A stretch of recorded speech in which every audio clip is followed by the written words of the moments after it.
ನಮಸ್ಕಾರ ನೋಡಿ ಸಾತ್ರೆ ನೀವು ಅಂದ್ಕೊಂಡಾಗೆ ಕೊನೆಗೂ ರೈಲ್ವೆ ಇಲಾಖೆಯಲ್ಲಿ 5,810 ಪೋಸ್ಟ್ಗೆ ಅರ್ಜಿನ ಪ್ರಾರಂಭ ಮಾಡಿದ್ದಾರೆ. ಇಲ್ಲಿ ಕಲ್ಲಿರುವಂತ ಪೋಸ್ಟ್ ಹೆಸರು ಕ್ಲರ್ಕ್ ಹುದ್ದೆಗಳು, ಸ್ಟೇಷನ್ ಮಾಸ್ಟರ್ ಹುದ್ದೆಗಳು, ಟಿಕೆಟ್ ಮೇಲ್ವಿಚಾರಕ ಹುದ್ದೆಗಳು, ಜೂನಿಯರ್ ಅಕೌಂಟ್ ಅಸಿಸ್ಟೆಂಟ್ ಕರ್ಮ್ ಟೈಪಿಸ್ಟ್ ಹುದ್ದೆಗಳು ಖಾಲಿ ಇರತ್ತೆ. ಹಿರಿಯ ಗುಮ್ಮಾಸ್ ಹುದ್ದೆಗಳು, ಕ್ಲರ್ಕ್ ಹುದ್ದೆಗಳು, ಅದೇ ರೀತಿಯಾಗಿ ಸಂಚಾರ ಸಹಾಯಕ ಹುದ್ದೆಗಳು. ಇಷ್ಟೇ ಪೋಸ್ಟ್ ಅಲ್ಲ, ಇನ್ನೂ ಪೋಸ್ಟ್ಗಳು ಕೂಡ ಖಾಲಿ ಇರತ್ತೆ. ಯಾವುದೇ ರೀತಿಯಾಗಿ ಗೋಳುಪುರ ಅಂತ ತಿಳಿಸ್ಕೊಡ್ತಾ ಇಲ್ಲ. ಅರ್ಜಿಗಳು ಪ್ರಾರಂಭ ಆಗಿದೆ ಈಗಾಗಲೇ 21/10/2025 ಸ್ಟಾರ್ಟ್ ಆಗಿದೆ. 20/11/2025 ತನಕ ಅವಕಾಶ ಆಗಿರತ್ತೆ. ನಾನು ಮುಂಚಿತವಾಗಿ ನುಡಿ ಮಾಡಿ ತಿಳಿಸ್ಕೊಟ್ಟಿದ್ದೆ. ಸುಮಾರು 8,000ಕ್ಕಿಂತ ಅಧಿಕ ಪೋಸ್ಟ್ ಬಗ್ಗೆ ತಿಳಿಸ್ಕೊಟ್ಟಿದ್ದೆ.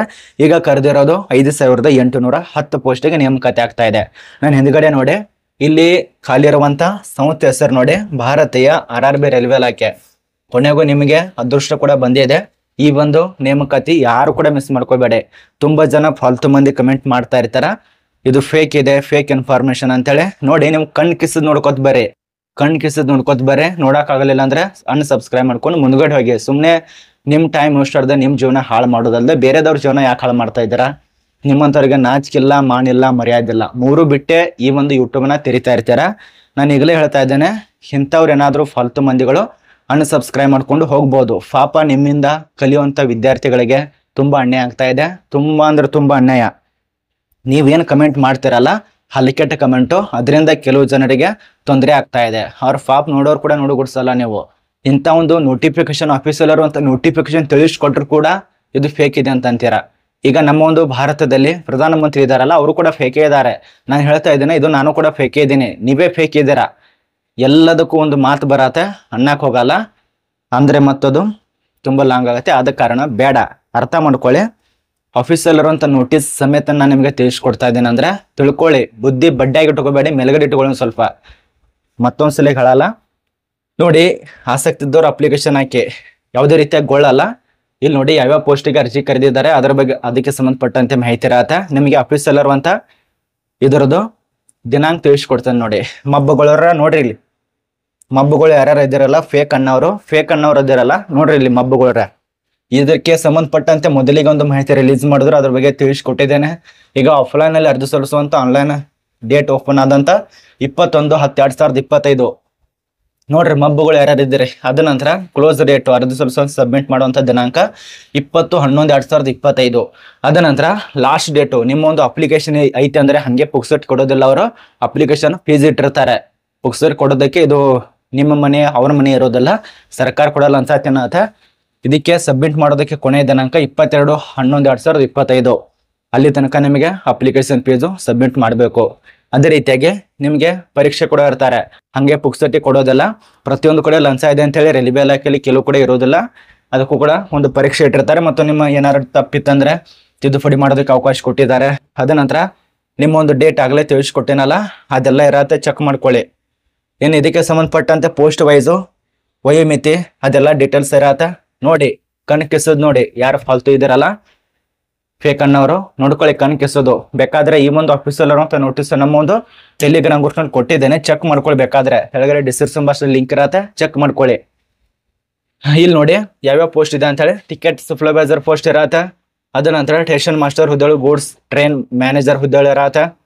ಅಸಿಸ್ಟೆಂಟ್ ಕಮ್ ಟೈಪಿಸ್ಟ್ ಹುದ್ದೆಗಳು, ಸೀನಿಯರ್ ಕ್ಲರ್ಕ್ ಹುದ್ದೆಗಳು, ಟೈಪಿಸ್ಟ್ ಹುದ್ದೆಗಳು, ಟ್ರಾಫಿಕ್ ಅಸಿಸ್ಟೆಂಟ್ ಹುದ್ದೆಗಳು. ಟೋಟಲ್ ಆಗಿ 6 ಪ್ರಕಾರ ಪೋಸ್ಟ್. ನಾನು ಮುಂಚಿತವಾಗಿ ಒಂದು ವಿಡಿಯೋ ಮಾಡಿದ್ದೆ, 5,000 ಒಂದು ಪೋಸ್ಟ್ ಬೇರೆ ಕರೀತಾರೆ, ಅದ ನಂತರ 2,000 ಒಂದು ಪೋಸ್ಟ್ ಬೇರೆ ಕರೀತಾರೆ ಅಂತ ಹೇಳಿ. ಅದ್ರ ಪ್ರಕಾರ 5,000 ಬೇರೆ ಪೋಸ್ಟ್ ಆಗಿರತ್ತೆ ಕರೆದಿರೋದು. ಇನ್ನು 2,000 ಇನ್ನೊಂದು ನೋಟಿಸ್ ಬರತ್ತೆ. ಅದ್ರ ಬಗ್ಗೆ ಕೂಡ ತಿಳಿಸ್ಕೊಡೋದಕ್ಕೆ ಪ್ರಯತ್ನ ಮಾಡ್ತೇನೆ. ಇದು ನಿಮಗೆ ಈಗಲಾದ್ರೂ ನಂಬ್ತಿರೋ ಬಿಡ್ತಿರೋ ನನಗೆ ಗೊತ್ತಿಲ್ಲ, ಬಟ್ ಕರೆದಿದ್ದಾರೆ. ಯಾರು ಕಷ್ಟಪಟ್ಟು ಓದ್ತಾ ಇದ್ದೀರಲ್ಲ ಅಂಥವ್ರು ಮಾತ್ರ ಅರ್ಜಿ ಸಲ್ಲಿಸಿ. ಬೇರೆದವ್ರು ನಿಮ್ ಶ್ರೀಮಂತರಿರ್ತೀರಾ, ನಿಮ್ಮ ಒಂದು ಜೀವನ ಹಾಳು ಮಾಡೋದಲ್ಲದೆ ಮಂದಿ ಜೀವನ ಹಾಳು ಮಾಡಕ್ ಹೋಗ್ಬೇಡಿ. ಇದು ಕೆಟ್ಟ ಕಮೆಂಟ್ ಹಾಕೋರಿಗೆ ಮಾತ್ರ ಹೇಳ್ತಾ ಇರೋದು. ಇದು ಅರ್ಥ ಮಾಡ್ಕೊಳ್ಳಿ. ಕಷ್ಟಪಟ್ಟು ಓದುವಂತ ವಿದ್ಯಾರ್ಥಿಗಳು ತುಂಬಾ ಜನ ಇದ್ದಾರೆ ನೋಡಿ ಸ್ನೇಹಿತರೆ. ಇದಕ್ಕೆ ಸಂಬಂಧಪಟ್ಟಂತೆ ಎಲ್ಲ ಇವು ಸೂಚನೆಗಳು, ಅದಕ್ಕೆ ಏನೆಲ್ಲ ರೂಲ್ಸ್ ಇದೆ, ರೆಗ್ಯುಲೇಷನ್ ಎಲ್ಲ ಕೊಟ್ಟಿದ್ದಾರೆ, ಅದೆಲ್ಲ ಚೆಕ್ ಮಾಡ್ಕೊಳ್ಳಿ. ಅದ ನಂತರ ನಿಮ್ಮೊಂದು ಫಿಟ್ನೆಸ್ ಬಗ್ಗೆ ಅದೆಲ್ಲ ಕೊಟ್ಟಿದ್ದಾರೆ, ಹೆಂಗೆ ಏನು ಅಂತ ಅಂತೇಳಿ ಅದೆಲ್ಲ ನೋಡ್ಕೊಳ್ಳಿ. ಇದು ನಮ್ಗೆ ಇಷ್ಟ ಆದ್ರೆ ನೋಡಿ. ಇದೆಲ್ಲ ವಯೋಮಿತಿ ಬಗ್ಗೆ ನೋಡಿ, ಇದರಲ್ಲಿ ಕೊಟ್ಟಿದ್ದಾರೆ ವಯೋಮಿತಿ ಬಗ್ಗೆ ಹೆಂಗೆ ಏನು ಅಂತ ಅಂತೇಳಿ. ನಾನು ನಿಮ್ಗೆ ಯಾವ ಒಂದು ಫೇಕ್ ಕಮೆಂಟ್ ಹಾಕ್ತಾರಲ್ಲ ಅವ್ರಿಗೂ ಮನೇಲಿ ಹಂಗೆ ಓದೆ. ಇನ್ನು ಇದಕ್ಕೆ ಎಷ್ಟೆಷ್ಟು ಸ್ಯಾಲ್ರಿ ನೋಡಿ. ಸ್ಯಾಲ್ರಿ ನಿಮಗೆ ಈ ಒಂದು ಟಿಕೆಟ್ ಸೂಪರ್ವೈಸರ್ ಪೋಸ್ಟಿಗೆ 34,400 ತನ, ಸ್ಟೇಷನ್ ಮಾಸ್ಟರ್ಗೆ ಸೇಮು, ಈ ಎಲ್ಲದಕ್ಕೂ 29,200 ರೂಪಾಯಿ. ಅದು ಕೊಟ್ಟಿದ್ದಾರೆ. ಅದ ನಂತರ ನಿಮ್ಮ ಒಂದು ಏಜ್ ಲಿಮಿಟ್ 18ರಿಂದ 33 ವರ್ಷ ತನಕ ಇರತ್ತೆ. ಅದ ನಂತರ ಟೋಟಲ್ ವ್ಯಾಕೆನ್ಸಿಗಳು 5810 ಪೋಸ್ಟ್ ಇದಾವೆ. ಕಣ್ಕಿಸದ ಅರ್ಥ ಆಯ್ತು? ಕೆಲವು ಜನ ಕಮೆಂಟ್ ಮಾಡ್ತಾ ಇರ್ತಾರ 5810 ಪೋಸ್ಟು. ಇದು ನಿಮಗೆ ಅರ್ಥ ಆಗಿರಬೇಕು. ಇದು ನಿಮಗೆ ಕೆಲವು ಜನರಿಗೆ ಅರ್ಥ ಆಗಿಲ್ಲ ಅನ್ಸತ್ತೆ. ಬನ್ನಿ ಇದಕ್ಕೆ ಸಂಬಂಧಪಟ್ಟಂತೆ ಇನ್ನೂ ರೂಲ್ಸ್ ರೆಗ್ಯುಲೇಷನ್ ಇದಾವೆ, ಎಲ್ಲ ತಿಳ್ಕೊಳ್ಳೋಣ. ಇಲ್ಲಿ ನಿಮ್ಮ ಒಂದು ಏಜ್ ಇದಾವಲ್ಲ, ಡೇಟಾ ಬರ್ತನ ಚೆಕ್ ಮಾಡ್ಬೇಕಾಗತ್ತೆ. ಹಂಗೆ ನಿಮಗೆ ಇರೋದೆಲ್ಲ ಚೆಕ್ ಮಾಡಬೇಕು. 18ರಿಂದ 33 1/1/2008 ಇಲ್ಲಿ ಕೊಟ್ಟಿದ್ದಾರೆ ನೋಡಿ. ಯುವ ಅಭ್ಯರ್ಥಿ EWS ಅವರಿಗೆ 2/1/1993, OBC ಅಭ್ಯರ್ಥಿಗಳಿಗೆ 2/1/1990, ST ದವರಿಗೆ SC ದವರಿಗೆ 2/1/1998. ಅಂದ್ರೆ ಅವರಿಗೆ ಸಡಿಲಿಕ್ಕೆ ಇರತ್ತೆ ಜಾಸ್ತಿ, SC ದವರಿಗೆ ಸಡಿಲಿಕ್ಕೆ ಇರತ್ತೆ. ಅದ ನಂತರ ಈ ಒಂದು ವರ್ಗ, ಇದು ನಿಮಗೆ ಅರ್ಥ ಆಗಿರಬೇಕು. ವಯೋಮಿತಿ 2008 ಒಳಗಾಗಿ ಯಾರ್ಯಾರು ಇದಿರಲ್ಲ ಅವ್ರ ಅಪ್ಲಿಕೇಶನ್ ಹಾಕಬೇಕು. 2009 ಏನಿದಿರಲ್ಲ ಅವ್ರ ಅಪ್ಲಿಕೇಶನ್ ಹಾಕೋದಕ್ಕೆ ಅವಕಾಶ ಇರೋದಿಲ್ಲ. ಇದು ನಿಮಗೆ ಅರ್ಥ ಆಗಿರಬೇಕು. ಮತ್ತೆ ಇಲ್ಲಿ ಖಾಲಿರುವಂತ ಪೋಸ್ಟ್ ಇದು NTPC non technical forward category ಇದು ಕೊಟ್ಟಿದಾರಲ್ಲ, ಗ್ರಾಜುಯೇಟ್ ದವ್ರಿಗೆ ಇರತ್ತೆ. ಇದನ್ನ ಅರ್ಥ ಮಾಡ್ಕೊಳ್ಳಿ. ಗ್ರಾಜುಯೇಟ್ ವಯೋಮಿತಿ ಎಷ್ಟೆಷ್ಟು ಸಡಿಲಿಕ್ಕೆ ಇರತ್ತೆ ಆ ಒಂದು ಡೀಟೇಲ್ಸ್ ನೋಡ್ಕೊಳ್ಳಿ. ಇಲ್ಲಿ ವಯೋಮಿತಿ ಸಡಿಲಿಕ್ಕೆ ಬಗ್ಗೆ ವಿಷಯ, ಯುವ ಅಭ್ಯರ್ಥಿ EWS ಇವರಿಗೆ 40 ವರ್ಷ ತನಕ. ಅದೇ ಸರ್ವಿಸ್ ಬಂದವರಿಗೆ ಅಲ್ಲಿ ಕೆಲಸ ಮಾಡೋರಿಗೆ ಇರತ್ತೆ. ಗ್ರೂಪ್ C ದಲ್ಲಿ ಕೆಲಸ ಮಾಡೋರಿಗೆ, ಗ್ರೂಪ್ D ದಲ್ಲಿ ಕೆಲಸ ಮಾಡೋರಿಗೆ ಈ ಒಂದು ವಯೋಮಿತಿ ಅನ್ವಯಿಸುತ್ತೆ. 40, 43, 45. ಅದ ನಂತರ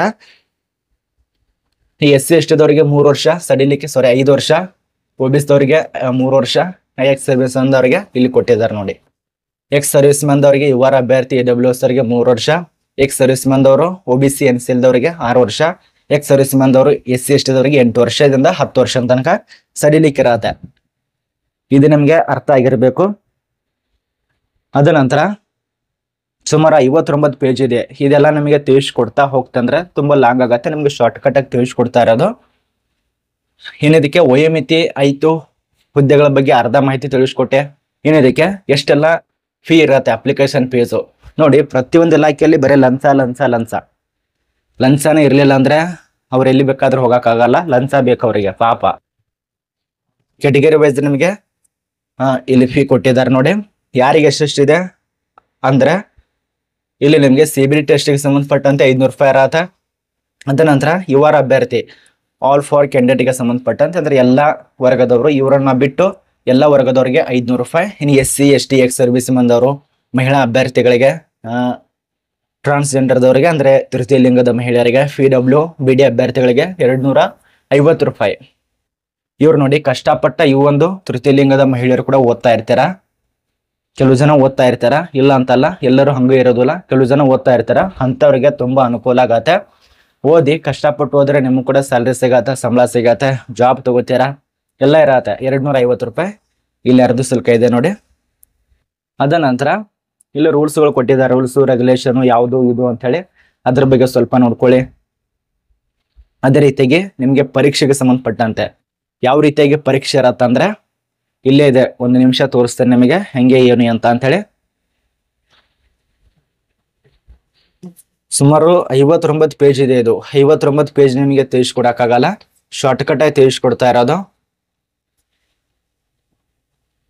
ನೋಡ್ಸ ಅಂದ್ರೆ ಇಲ್ಲಿ ಸುಮಾರು 2-3 ಪರೀಕ್ಷೆಗಳು ಇರತ್ತೆ. ಮೊದಲನೇ ಪರೀಕ್ಷೆ CBT 1 ಇರತ್ತೆ. CBT 1 ಇರತ್ತೆ. ಇಲ್ಲಿ ಏನು ಕಾಣಿಸ್ತಾ ಇದೆಯಲ್ಲ ಇದು ಸ್ಟೇಜ್ 1 ಕಂಪ್ಯೂಟರ್ ಬೇಸ್ಡ್ ಮೇಲೆ ನಿಮಗೆ ಟೆಸ್ಟ್ ನಡೆಸ್ತಾರೆ. ಇಲ್ಲಿ ಎಕ್ಸಾಮ್ ಇದೆಯಲ್ಲ 40 ನಿಮಿಷ ಟೈಮ್ ಇರತ್ತೆ. ಅದ ನಂತರ 40 ಜನರಲ್ ನಾಲೆಜ್ ಸಂಬಂಧಪಟ್ಟಂತೆ ಕ್ವಶನ್ಗಳು, ಅದ ನಂತರ ಗಣಿತಕ್ಕೆ ಸಂಬಂಧಪಟ್ಟಂತೆ 30, ಜನರಲ್ ನಾಲೆಜು 30, ಟೋಟಲ್ ಆಗಿ 100 ಅಂಕಕ್ಕೆ ಸಂಬಂಧಪಟ್ಟಂತೆ ಪರೀಕ್ಷೆ ಇರತ್ತೆ. ಇದು ಟೇಜ್ 1ರಲ್ಲಿ ಆಯ್ತು. ಟೋಟಲ್ ಆಗಿ ಟೇಜ್ 1, 2, 3 ಈ ರೀತಿಯ ಟೇಜ್ಗಳು ಇರ್ತವೆ. CBT ಟೆಸ್ಟ್ ನಡೆಸ್ತಾರೆ. ಮೊದಲನೇ ಟೆಸ್ಟ್, 2ನೇ ಟೆಸ್ಟ್, 3ನೇ ಟೆಸ್ಟ್, 4ನೇ ಟೆಸ್ಟ್. 4ನೇ ಟೆಸ್ಟ್ ಇರೋದಲ್ಲ, ವೈದ್ಯಕೀಯ ಪರೀಕ್ಷೆ ಮತ್ತು ಡಾಕ್ಯುಮೆಂಟ್ ನಡೆಸ್ತಾರೆ. ಸುಮಾರು 3 ಪರೀಕ್ಷೆ ಬರಿಬೇಕು ಇದಕ್ಕೆ. ಎಷ್ಟು ಹೇಳಿ 3 ಪರೀಕ್ಷೆ. ಇದೇನ್ ಟೈಮ್ ಕೊಟ್ಟಿದ್ದಾರಲ್ಲ, ಮೊದಲನೇ ಪರೀಕ್ಷೆ ಇದು ಟೆಸ್ಟ್ CBT ಅಂತಾರೆ, ಕಂಪ್ಯೂಟರ್ ಆಧಾರದಲ್ಲಿ ಬರಿಬೇಕು. ಮೊದಲನೇ ಟೆಸ್ಟ್ 100 ಅಂಕಕ್ಕೆ ಇರತ್ತೆ. ಅದೇ 2ನೇ ಟೆಸ್ಟ್ ಬಗ್ಗೆ ಮಾಹಿತಿ ನೋಡಿ ಹೆಂಗಿರ್ಬೇಕಂದ್ರೆ 2ನೇ ಟೆಸ್ಟ್ 120 ಅಂಕಕ್ಕೆ ಸಂಬಂಧಪಟ್ಟಂತೆ ಆಗಿರತ್ತೆ. ಎಷ್ಟು ಹೇಳಿ 120 ಅಂಕ ಇಲ್ಲಿದೆ ನೋಡಿ. ಟೆಸ್ಟ್ 2 ಕಂಪ್ಯೂಟರ್ ಬೇಸ್ ಮೇಲೆ ಇರತ್ತೆ. CBT ಇರತ್ತೆ, ಅದು ಕೂಡ ಎರಡನೇ ಪರೀಕ್ಷೆ, ಇದಕ್ಕೆ ಟೈಮು 90 ನಿಮಿಷ, ಸೇಮ್ ಎರಡೂ ಕೂಡ ಟೈಮ್ ಸೇಮು. ಬಟ್ ಅಲ್ಲಿ ಕ್ವಶನ್ಗಳು 120, ಮಾರ್ಕ್ಸ್ ಕೂಡ 120. ಜನರಲ್ 50, ಗಣಿತ 35, ಜನರಲ್ 35 ಇದು ಕೊಟ್ಟಿದ್ದಾರೆ. ಇದು ಎರಡನೇ ಟೆಸ್ಟು. ಇನ್ನು ಮೂರನೇದ ನೋಡಿ ಎಷ್ಟು ಏನು ಅಂತ ಇಲ್ಲಿ ಮೂರನೇದು ಕೂಡ ಕೊಟ್ಟಿದ್ದಾರೆ. ಇಲ್ಲಿದೆ ನೋಡಿ ಮೂರನೇ ಟೆಸ್ಟು. ಮೂರನೇ ಟೆಸ್ಟ್ ಬಗ್ಗೆ ಮಾಹಿತಿ CBTST ಅಂತೇಳಿ. ಒಂದ್ ನಿಮಿಷ ನಿಮಗೆ ತೋರಿಸ್ತೇನೆ ಅದು. ಇನ್ನು ಯಾವುದಕ್ಕೆ ಎಷ್ಟೆಷ್ಟು ಯಾವ ರೀತಿ ಹಂತ ಇರತ್ತೆ, ಎಲ್ಲೆಲ್ಲಿ ಸ್ಯಾಲರಿ ಕೊಡ್ತಾರೆ ಅದ್ರ ಬಗ್ಗೆ ಎಲ್ಲ ಇರತ್ತೆ ಅದು. ಇಲ್ಲಿದೆ ನೋಡಿ, computer based typing skill test ಇರತ್ತೆ. ಇದು ಮೂರನೇ ಕೊನೆಯ ಹಂತ. ಇದೇನು ಕಾಣಿಸ್ತಾ ಇದೆಯಲ್ಲ CBT ಟೆಸ್ಟ್ ಅಂತ ಹೇಳಿ, ಈ ಒಂದು CBTST ಅಂತೇಳಿ ಈ ಒಂದು ಟೆಸ್ಟ್ ಇರತ್ತೆ. ಈ ಒಂದು ಟೆಸ್ಟ್ ಅನ್ನ ಬರೀಬೇಕು. ಅದೇ ರೀತಿಯಾಗಿ ನಿಮ್ಮೊಂದು ಸಂಬಳ ಪ್ಯಾಕೇಜು ಇಲ್ಲಿ ಲೆವೆಲ್ 7ರ CPC ಪ್ರಕಾರ ಇರತ್ತೆ. ಮೊದಲನೇ 2 ಪೋಸ್ಟ್ಗಳಿಗೆ 5ನೇ CPC ಪ್ರಕಾರ, ಆಮೇಲೆ 4, 5ಕ್ಕೆ 6ನೇ CPC ಪ್ರಕಾರ, ಕೊನೆಯದಾಗಿ ಟ್ರಾಫಿಕ್ ಅಸಿಸ್ಟೆಂಟ್ಗೆ 4ನೇ CPC ಪ್ರಕಾರ. ಇದೊಂದು ನಿಮಗೆ ಅರ್ಥ ಆಯ್ತು. ಇನ್ನು ಯಾವುದಕ್ಕೆ ಯಾವ ರೀತಿಯಾಗಿರತ್ತೆ ಅದನ್ನ ಕೊಟ್ಟಿದ್ದಾರೆ. ಸ್ಕಿಲ್ ಟೆಸ್ಟು ನೇಮಕಾತಿ ಕೊಟ್ಟಿದ್ದಾರೆ. Computer based typing skill test, computer based typing skill test, ಅದ ನಂತರ ಉಳಿದಂತ ಕಂಪ್ಯೂಟರ್ ಬೇಸ್ಡ್ ಟೆಸ್ಟ್ ಇರತ್ತೆ, CBT ಟೆಸ್ಟ್ ಅಂತ ಕರೀತಾರ ಅದು. ಅದ್ರ ಬಳಿಕ ಅದಕ್ಕೆ ಸಂಬಂಧಪಟ್ಟಂತ ರೂಲ್ಸು ರೆಗ್ಯುಲೇಷನ್ ಏನೆಲ್ಲ ಡಾಕ್ಯುಮೆಂಟ್ಸ್ ಬೇಕು ಅದೆಲ್ಲ ವಿವರಗಳು ಕೊಟ್ಟಿದ್ದಾರೆ. ಹೌ ಟು ಅಪ್ಲೈ ಮಾಡುವಂತ ಪ್ರೊಸೆಸಿಂಗು ನೋಡಿ. ಅಪ್ಲೈ ಮಾಡುವಂತ ಪ್ರೊಸೆಸಿಂಗ್ ಇದೆಲ್ಲ ತುಂಬಾ ಈಸಿ ಇರತ್ತೆ. ನಿಮಗೆ ಅಕೌಂಟ್ ಅನ್ನ ಕ್ರಿಯೇಟ್ ಮಾಡಬೇಕು. ಮೊದಲಿಗೆ ರಿಜಿಸ್ಟರ್ ಮಾಡ್ಬೇಕಾಗತ್ತೆ, ಅಕೌಂಟ್ ಅನ್ನ ಕ್ರಿಯೇಟ್ ಮಾಡಬೇಕು. ಇದಕ್ಕೆ ಗ್ರಾಜುಯೇಟ್ ಇನ್ನು ವಿದ್ಯಾರ್ಹತೆ ಬಗ್ಗೆ ಇನ್ನೂ ತಿಳಿಸ್ಕೊಟ್ಟಿಲ್ಲ, ಅದು ಕೂಡ ತಿಳಿಸ್ಕೊಡ್ತೇನೆ ಏನು ಅಂತ ಹೇಳಿ. ನಿಮ್ಗೆ ಬೇಸಿಕ್ ಆಗಿ ತುಂಬಾ ಜನ ಫೇಕ್ ಅಂತಿರಲ್ಲ, ಅದ ಕಾರಣಕ್ಕಾಗಿ ನಾನು ನಿಮ್ಗೆ ಬೋರ್ಡ್ ಮುಖಾಂತರವಾಗಿ ತಿಳಿಸ್ಕೊಡ್ತಾ ಇರೋದು. ಮೊದಲಿಗೆ ರಿಜಿಸ್ಟರ್ ಮಾಡ್ಕೊಳ್ಳಿ, ಆಮೇಲೆ ಲಾಗಿನ್ ಮಾಡ್ಕೊಳ್ಳಿ, ಆಮೇಲೆ ನಿಮಗೆ ಗೊತ್ತಾಗತ್ತೆ ಮುಂದುಗಡೆ ಹೆಂಗಿದೆ ಅಂತ ಹೇಳಿ. ಅಥವಾ ನೀವು ಮೊಬೈಲ್ನಲ್ಲಿ ಅರ್ಧ ಸಲ್ಲಿಸುವಂತ ಒಂದು ಮಾಡಿ ತಿಳಿಸ್ಕೊಡಿ ಅಂದ್ರೆ ಇದೇನು ಕಾಣಿಸ್ತಾ ಇಲ್ಲ ಇದೇ ರೀತಿ ನಿಮಗೆ ತಿಳಿಸ್ಕೊಡ್ತೇನೆ ಯಾವ ರೀತಿ ಅಪ್ಲಿಕೇಶನ್ ಹಾಕ್ಬೇಕಂತೇಳಿ. ನಿಮ್ಗೆ ಕೂಡ ಹೆಲ್ಪ್ ಆಗತ್ತೆ ಇದು ಯಾವ ಹೆಂಗೆ ಅಂತೇಳಿ. ಇದು ನಿಮ್ಗೆ ಅರ್ಥ ಆಗಿರಬೇಕೀಗ. ಸುಮಾರು 24 ಪೇಜ್ ಗಟ್ಟಲೆ ನಿಮಗೆ ತಿಳಿಸ್ಕೊಟ್ಟಿದ್ದು. ಇನ್ನು ಉಳಿದಿರೋದು 25, 26. ಕರ್ನಾಟಕ ರಾಜ್ಯದಲ್ಲಿ ಯಾವ ಒಂದು ವೆಬ್ಸೈಟ್ದಲ್ಲಿ ಅಪ್ಲಿಕೇಶನ್ ಹಾಕ್ಬೇಕಂತ ನೋಡಿ. ಇದು RRB ರೈಲ್ವೆ ಇಲಾಖೆ ಇರತ್ತೆ, RRB NTPC ಇರತ್ತೆ. ಇದು ಬೇರೆ ಒಂದು ರಾಜ್ಯದ ಚೆಕ್ ಮಾಡ್ಕೊಳ್ಳಿ. ನಮ್ಮೊಂದು ಬೆಂಗಳೂರು ಇರೋದ್ರಿಂದ ಇದು ಬೆಂಗಳೂರದು ಕೂಡ ಕೊಟ್ಟಿದ್ದಾರೆ ನೋಡಿ. ಇಲ್ಲಿದೆ ನೋಡಿ ಬೆಂಗಳೂರದು ಏನಿದೆ ಅಂದ್ರೆ www.rrbnc.gov.in ಗೆ ಭೇಟಿ ನೀಡಿಕೊಂಡು ಅಪ್ಲಿಕೇಶನ್ ಹಾಕಿ ನೋಡಿ. ನಮ್ಮ ಕರ್ನಾಟಕದವರು ಬೇರೆ ಒಂದು ಇಲ್ಲಿ ಅಪ್ಲಿಕೇಶನ್ ಹಾಕಬೇಡಿ, ನಮ್ಮೊಂದು ಬೆಂಗಳೂರಿಗೆ ವೆಬ್ಸೈಟ್ಗೆ ಅಪ್ಲಿಕೇಶನ್ ಹಾಕಬೇಕು. ಇದು NTPC ಪದವೀಧವರಿಗೆ ಅವಕಾಶ ಇರತ್ತೆ, ಅಂದ್ರೆ ಗ್ರಾಜುಯೇಟ್ ಆದವ್ರಿಗೆ ಅವಕಾಶ ಇರತ್ತೆ. ಇದು ನಿಮಗೆ ಎಲ್ಲ ಬೇಸಿಕ್ ಆಗಿ ಅರ್ಥ ಆಗಿರ್ಬೇಕೀಗ. ಈಗ 30 ಪೇಜ್ ಚೆನ್ನಾಗಿ ಬತ್ತೀಗ. ಇಲ್ಲಿದೆ ನೋಡಿ ನಿಮ್ಮ ಒಂದು ಪೋಸ್ಟ್ ವೈಸು ಎಲ್ಲ ಡೀಟೇಲ್ಸು ಏನೆಲ್ಲ ರೂಲ್ಸ್ ಆಗಿರಬೇಕು, ಏನೆಲ್ಲ ಪಾಸ್ ಆಗಿರಬೇಕು ಅದು ಕೊಟ್ಟಿದ್ದಾರೆ ನೋಡಿ. ಎಜುಕೇಶನ್ ಬಗ್ಗೆ ಮಾಹಿತಿ ಇಲ್ಲಿ ಚೀಫ್ ಕಮ್ ಟಿಕೆಟ್ ಸೂಪರ್ವೈಸರ್ ಪೋಸ್ಟ್ಗಳಿಗೆ ಏನಾಗಿರ್ಬೇಕಂದ್ರೆ ಇಲ್ಲಿ ಡಿಗ್ರಿ ಪಾಸ್ ಆಗಿರಬೇಕು, ಯೂನಿವರ್ಸಿಟಿಗಳಿಂದ ಡಿಗ್ರಿ ಪಾಸ್ ಆಗಿರಬೇಕು, ಅನುಭವ ಕೇಳಿಲ್ಲ, ಪ್ರೇಕ್ಷದವ್ರಿಗೆ ಅವಕಾಶ ಇರತ್ತೆ. ಅದ ನಂತರ MD ಇದೆಲ್ಲ ಕೊಟ್ಟಿದ್ದಾರೆ. ಅದೇ ರೀತಿಯಾಗಿ ನಿಮ್ಮ ಒಂದು ಸ್ಟೇಷನ್ ಮಾಸ್ಟರ್ ಅಂತ ಹೇಳಿ ಇದಕ್ಕೂ ಕೂಡ ಡಿಗ್ರಿ ಪಾಸ್ ಆಗಿರಬೇಕು ಯೂನಿವರ್ಸಿಟಿಗಳಿಂದ. ಇಲ್ಲಿ MD ಇದೆಲ್ಲ ನೋಂದು ಕೊಟ್ಟಿದ್ದಾರೆ. ಏನು ಗೂಡ್ಸ್ ಟ್ರೈನ್ ಮ್ಯಾನೇಜರ್ ಹುದ್ದೆಗಳಿಗೆ MD ಡಿಗ್ರಿ ಪಾಸ್ ಆಗಿರಬೇಕು. ಅದೇ ರೀತಿಯಾಗಿ junior accounts assistant come typist ಅಂತೇಳಿ ಇದಕ್ಕೂ ಕೂಡ MD ಇದ್ದು ಇದೆ, ಡಿಗ್ರಿ ಪಾಸ್ ಆಗಿರ್ಬೇಕು. ಅದು ಕೂಡ ಟೈಪಿಂಗು ಕಡ್ಡಾಯವಾಗಿ ಬರ್ಬೇಕಾಗತ್ತೆ. ಇಂಗ್ಲಿಷು ಹಿಂದಿನಲ್ಲಿ ಕಂಪ್ಯೂಟರ್ ಬೇಸಿಕ್ ನಾಲೆಜ್ ಇರಬೇಕು. 1 ವರ್ಷ 6 ತಿಂಗಳು 9 ತಿಂಗಳು ಈ ರೀತಿಯಾಗಿ, ಅಥವಾ ಕಡ್ಡಾಯವಾಗಿ ನಿಮಗೆ ಇದೇ ಟೈಮ್ ಕೊಟ್ಟಿರ್ತಾರೆ ಟೈಪಿಂಗ್ ಮಾಡಕ್ ಬರ್ಬೇಕಾಗತ್ತೆ. ಅದ ನಂತರ ಜೂನಿಯರ್ ಕ್ಲರ್ಕ್ ಕಮ್ ಟೈಪಿಸ್ಟ್ ಅಂತೇಳಿ ಇದಕ್ಕೆ MD ಇದೆಲ್ಲ ಇದೆ, ಡಿಗ್ರಿ ಪಾಸ್ ಆಗಿರ್ಬೇಕು. ಇದಕ್ಕೆ ಕೂಡ ಸೇಮು ಇಂಗ್ಲೀಷು ಕನ್ನಡದಲ್ಲಿ ಕನ್ನಡ ಅಲ್ಲ ಸಾರಿ ಹಿಂದಿನಲ್ಲಿ ಟೈಪಿಂಗ್ ಮಾಡಕ್ ಬರ್ಬೇಕಾಗತ್ತೆ. ಟ್ರಾಫಿಕ್ ಅಸಿಸ್ಟೆಂಟ್ ಅಂತೇಳಿ ಇಲ್ಲಿ ನಿಮಗೆ 2 ಕೂಡ ನೋ ಇದಾವೆ, OD ಮತ್ತು MD ಇದಾವೆ, ಡಿಗ್ರಿ ಪಾಸ್ ಆಗಿರಬೇಕು. ತುಂಬಾ ಜನ ಕೇಳುವಂತ ಪ್ರಶ್ನೆ ಏನಪ್ಪಾ ಅಂದ್ರೆ ಸರ್ ಇದಕ್ಕೆ ಪರೀಕ್ಷೆ ಯಾವ ಒಂದು ಭಾಷೆಯಲ್ಲಿ ಇರತ್ತೆ ನೋಡಿ. ಇದು RRB ಇರೋದ್ರಿಂದ ಸುಮಾರು 2-3 ವರ್ಷ ಆಯ್ತು ಕನ್ನಡದಲ್ಲಿ ಬರೋದಕ್ಕೆ ಅವಕಾಶ ಕೊಟ್ಟಿರ್ತಾರೆ. ನೀವು ಪರೀಕ್ಷೆಯನ್ನ ಬರೆಯೋ ಸಮಯದಲ್ಲಿ ಯಾವ ಭಾಷೆ ಇದೆ ಅಂತೇಳಿ ನೋಡ್ಕೊಳ್ಳಿ. ಪರೀಕ್ಷೆ ಬರೀತಿರಲ್ಲ ಅವಾಗ ನಿಮ್ಗೆ ಭಾಷೆ ಕೇಳತ್ತೆ, ಯಾವೊಂದು ಭಾಷೆಯಲ್ಲಿ ನೀವು ಪರೀಕ್ಷೆ ಬರಿಬೇಕಂತ ಇದ್ದೀರಾ ಅದಕ್ಕೆ ಕೇಳತ್ತೆ. ಹಿಂದಿ, ಇಂಗ್ಲಿಷು, ಮಲಯಾಳ, ತಮಿಳು ಎಲ್ಲ ಇರತ್ತೆ. ಅದರಲ್ಲಿ ಕನ್ನಡ ಅಂತ ಸೆಲೆಕ್ಟ್ ಮಾಡಿದ್ರೆ ನೀವು ಪ್ರಶ್ನೆ ಪತ್ರಿಕೆ ಅಂತ ತಗೋತಿರಲ್ಲ, ಮೇಲ್ಗಡೆ ಇಂಗ್ಲಿಷ್ ಬರತ್ತೆ, ತೆಳಗಡೆ ಕನ್ನಡ ಬರತ್ತೆ. ತುಂಬಾ ಹೆಲ್ಪ್ ಆಗತ್ತೆ, ಈಜಿ ಕೂಡ ಆಗತ್ತೆ. ಆದ ಕಾರಣ ಅದು ಸೆಲೆಕ್ಟ್ ಮಾಡ್ಕೊಳ್ಳಿ. ಮತ್ತೆ ನೀವೇನಾದ್ರೂ ಆನ್ಲೈನಲ್ಲಿ ಹೋಗಿರ್ತಾರಲ್ಲ, ಅವಾಗ ಅರ್ಧ ಸ್ವಲ್ಪ ಸಮಯದಲ್ಲಿ ಅವ್ ಏನಾದ್ರು ಇಂಗ್ಲಿಷ್ ಸೆಲೆಕ್ಟ್ ಮಾಡಿದ್ರೆ ಮುಗಿಯುತ್ತೆ. ನೀವು ಇಂಗ್ಲಿಷ್ನಲ್ಲಿ ಬರೀಬೇಕು, ನಿಮ್ಮ ಮೇಲೆ ಡಿಪೆಂಡ್ ಆಗಿರತ್ತೆ. ನೋಡ್ಕೊಳ್ಳಿ, ಅರ್ಜಿ ಸಲ್ಲಿಸೋ ಸಮಯದಲ್ಲಿ ಅವ್ನ ಕೈಯಾಗೆಲ್ಲ ಡಾಕ್ಯುಮೆಂಟ್ಸ್ ಕೊಟ್ಟು ನೀವು ದೂರ ಎಲ್ಲೇ ಹೋಗಿ ಚಾ ಕುಡಿಯಕ್ಕೆ ಕೊಂಡಿರ್ಬೇಡಿ.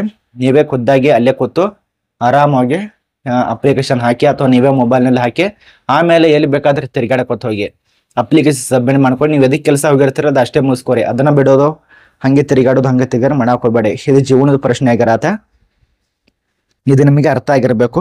ಎಲ್ಲ ತಿಳಿಸ್ಕೊಟ್ಟಿದ್ದೇನೆ, ಒಂದು ಕೂಡ ಬಿಟ್ಟಿಲ್ಲ ನಿಮಗೆ, ಎಲ್ಲ ಮಾಹಿತಿ. ಇದಕ್ಕಿಂತ ಜಾಸ್ತಿ ಬೇಕಂದ್ರೆ ನಾನು ಇದಕ್ಕೆ ಸಂಬಂಧಪಟ್ಟಂತೆ ಆರ್ಟಿಕಲ್ ಕೂಡ ಬರೆದಿರ್ತೇನೆ, ನೋಟಿಫಿಕೇಶನ್ ಕೂಡ ಸಿಗತ್ತೆ, ಮತ್ತು ವೆಬ್ಸೈಟ್ ಕೂಡ ಸಿಗತ್ತೆ. ಆರ್ಟಿಕಲ್ ಡಿಸ್ಕ್ರಿಪ್ಷನ್ ಭಾಷಣ ಇರತ್ತೆ, ಚೆಕ್ ಕೂಡ ಮಾಡ್ಕೊಳ್ಳಿ. ನಿಮ್ಗೆ ಏನು ಹೇಳಕ್ಕಾಗಲ್ಲ. ಮತ್ತೆ ಇನ್ನೊಂದು ಕೇಳ್ಬೇಕು ನಿಮಗೆ, ನೋಡಿ ಈಗ ಈ ಒಂದು ಪರೀಕ್ಷೆಯನ್ನು ಬರೀತಿರಲ್ಲ ಮುಂದ್ಗಡೆ, ಈ ನಾಳೆ ನಾಡ್ದು ಯಾವಾಗ ಬಂದೇ ಬರತ್ತೆ. ಇದು ಮುಂದಿನ ತಿಂಗಳು ಅಥವಾ ಅತಿ ಮುಂದಿನ ತಿಂಗಳು ಇದಕ್ಕೆ ಸಂಬಂಧಪಟ್ಟಂತೆ ಹಿಂದಿರುವಂತಹ ಪ್ರಶ್ನೆ ಪತ್ರಿಕೆಗಳು ಬಿಡಿಸ್ಬೇಕಂತ ಇದ್ದೇವೆ. ಈ ಒಂದು ರೈಲ್ವೆ ಇಲಾಖೆಯಲ್ಲಿ ಏನಿದಾವಲ್ಲ, RRB, NTPC, ಅದಕ್ಕೆ ಸಂಬಂಧಪಟ್ಟಂತೆ ಹಿಂದಿರುವಂತ ಟೆಸ್ಟ್ 1, ಟೆಸ್ಟ್ 2, 3, 4 ಎಲ್ಲ ಬಿಡಿಸ್ಬೇಕಂತ ಇದ್ದೇವೆ.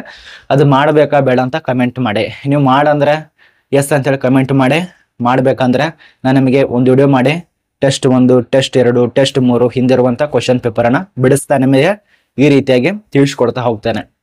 ನೋಡಿ, ಇದು ನಮಗೆ ಈಸಿ ಆಗ್ತಿತ್ತು ಅಂದ್ರೆ ಸರ್ ನಮಗೆ ಓದೋದಕ್ಕೆ ಅನುಕೂಲ ಆಗತ್ತೆ, ಮಾಡಿ ಟೆಸ್ಟ್ ತಗೊಳ್ಳಿ, ಈ ರೀತಿಯಾಗಿ ನಮ್ಗೆ ಅನುಕೂಲ ಆಗತ್ತೆ ಅಂದ್ರೆ ನಾನು ಮಾಡ್ತೇನೆ. ಬೇಡ ಅಂದ್ರೆ ಸರ್ ನೀವು ಬೇಡ ಮಾಡಬೇಡ ಅಂದ್ರೆ ಬಿಟ್ಟು ಬಿಡ್ತೇವೆ, ಇಷ್ಟೇ. ನೋಡಿ, ಇದ್ರ ಬಗ್ಗೆ ಅರ್ಥ ಆಗಿರ್ಬೇಕು. ಏನೇ ಡೌಟ್ ಇತ್ತು ಅಂದ್ರೆ ಕಮೆಂಟ್ ಮಾಡಿ. ನಿಮಗೆ ಫಾಲ್ತು ಹೇಳಿ ಕೂಡ ಉಪಯೋಗ ಇಲ್ಲ, ಈಗಾಗಲೇ ನಿಮ್ಗೆ ಅರ್ಥ ಆಗಿರ್ಬೇಕು. ಅರ್ಜಿಗಳು ಪ್ರಾರಂಭ ಆಗಿದೆ, ಅಪ್ಲಿಕೇಶನ್ ಹಾಕಿ.